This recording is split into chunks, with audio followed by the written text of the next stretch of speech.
আজ শিলচর শহরের বিভিন্ন সক্রিয় সংগঠন ও বিশিষ্ট ব্যক্তিদের সমন্বয়ে এক যৌথ প্রতিনিধি দল কাছাড় জেলার জেলা কমিশনারের নিকট ডিডিসি রাজীব রায়ের মাধ্যমে এক স্মারকলিপি প্রদান করে।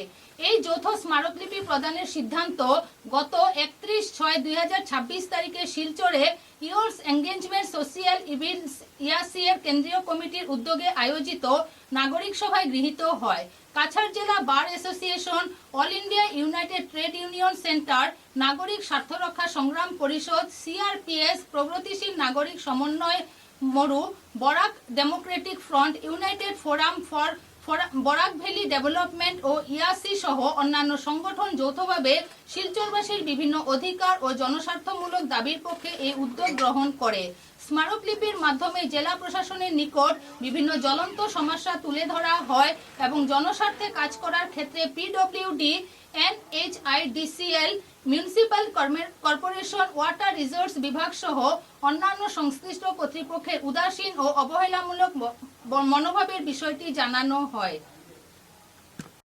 আমরা কয়েকদিন আগে ইয়াসের আহ্বানে এক নাগরিক সভা করেছিলাম শিলচর পেনশনার্স ভবনে, এবং সেই নাগরিক সভার সিদ্ধান্ত অনুযায়ী আমরা আজকে শিলচরের রাস্তাঘাট, তারপর নালা নর্দমা, এই সমস্ত বিষয়ে আমরা আজকে একটা স্মারকপত্র দিয়েছি।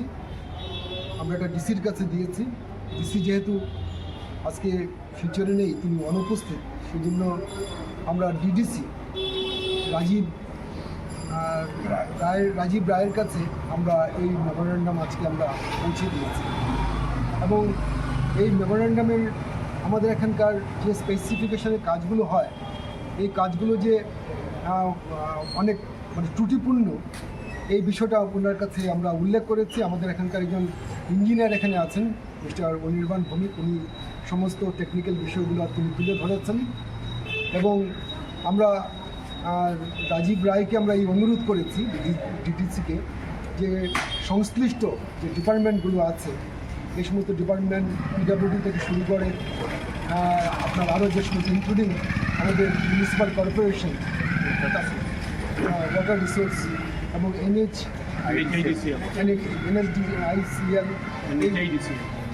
এই ডিপার্টমেন্টগুলো সহ একটা যৌথ যাতে বৈঠক যাতে করতে পারে আমাদেরকে নিয়ে, তাহলে আমরা টেকনিক্যাল ত্রুটিগুলো কী আছে, আমাদের চোখে কী ধরা পড়েছে সেটা আমরা বলতে পারি, সেটা আমরা বলেছি।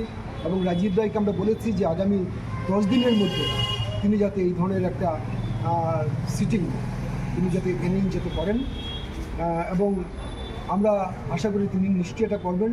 যদি না করেন তাহলে আমাদের বৃহত্তর আন্দোলনের দিকে আমাদেরকে যেতে হবে। সুতরাং আজকে প্রথম পদক্ষেপ হিসেবে আমরা আজকে এই স্মারকপত্র প্রদানের পদক্ষেপ নিয়েছি। হয়তো ভবিষ্যতে আমাদের আরও অনেক বৃহত্তর আন্দোলনে আমাদের যাওয়ার প্রয়োজন হতে পারে। আজকে বিভিন্ন সংগঠনের যৌথ প্রচেষ্টায় আমরা আজকে একটা স্মারকলিপি দিয়েছি। আমাদের technical person plus non technical যারা আছে, আমরা সবাই মিলে আমাদের কথাগুলো তুলে ধরেছি শিলচরবাসীর পক্ষ থেকে। আমরা আশা ব্যক্ত করছি আমাদের সেই আহ্বানে ডিডিসি মহোদয় এবং ডিস্ট্রিক্ট কমিশনার মহোদয় আমাদেরকে সাড়া দেবেন, আমাদের কথাগুলোকে গুরুত্ব সহকারে বিবেচনা করবেন। কারণ আমরা একটা টাইম দিয়ে এসেছি যে 7-10 দিনের ভিতরে আমরা বিভিন্ন কনসার্ন ডিপার্টমেন্টের সাথে বসতে চাই, বসে ওদের সাথে আলাপ আলোচনা করে যাতে সঠিকভাবে সঠিক পন্থা অবলম্বন করে যাতে কাজগুলো হয়। যদি কাজগুলো ভালো করে না হয় বা আমাদের যদি দাবিগুলো মানা না হয়, তাহলে নিশ্চয়ই আগামীতে আমরা বৃহত্তর আন্দোলনে যাব। আমরা আশা ব্যক্ত করছি যে ডিডিসি মহোদয় তথা ডিস্ট্রিক্ট কমিশনার মহোদয় আমাদের আহ্বানে সাড়া দেবেন এবং আমাদের সাথে বসে এটা ব্যবস্থা করবেন।